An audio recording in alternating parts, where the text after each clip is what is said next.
Ma, di ko man matandaan ang pagpupuyat at pag-aaruga, ang pag-akay at pagyakap noong ako'y musmus pa lamang.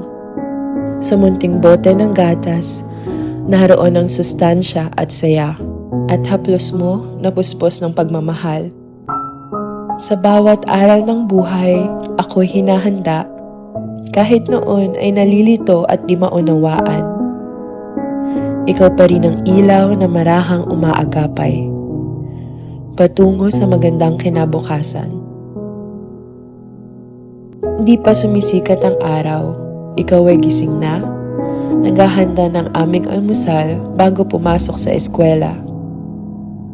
Pagkaing nagbibigay ng lakas sa buong araw. May kasama pa na payo na sa amin ay gagabay. May ala-alang ikaw ang tahimik na gumagawa. Pinapanatili na ang kasuotan ay kaaya-aya. Mga bagay na dadalhin namin paglaki, kumpiyansa at respeto sa sarili. Minsan ay kailangang yakapin ang sakripisyo, kapalit ng mga pangarap na aming naaabot. Kasabay na nagdiriwang kahit malayo, kahit pagod at pangungulilay, tahimik na tinitiis mo. Kami sumasakay ng may ngiti at pananabik, na tila ba ay iikutin ang buong daigdig. Panatag na dadalhin sa tamang paroroonan. Hawak kamay na haharapin ang panibagong paglalakbay.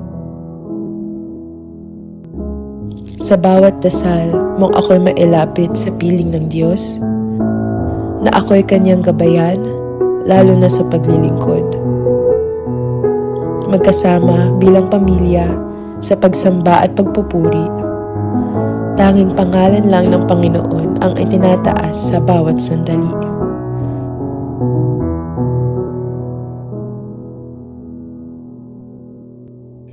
At para sa mga susunod na magiging ina, hindi madali ang tatahaking landas.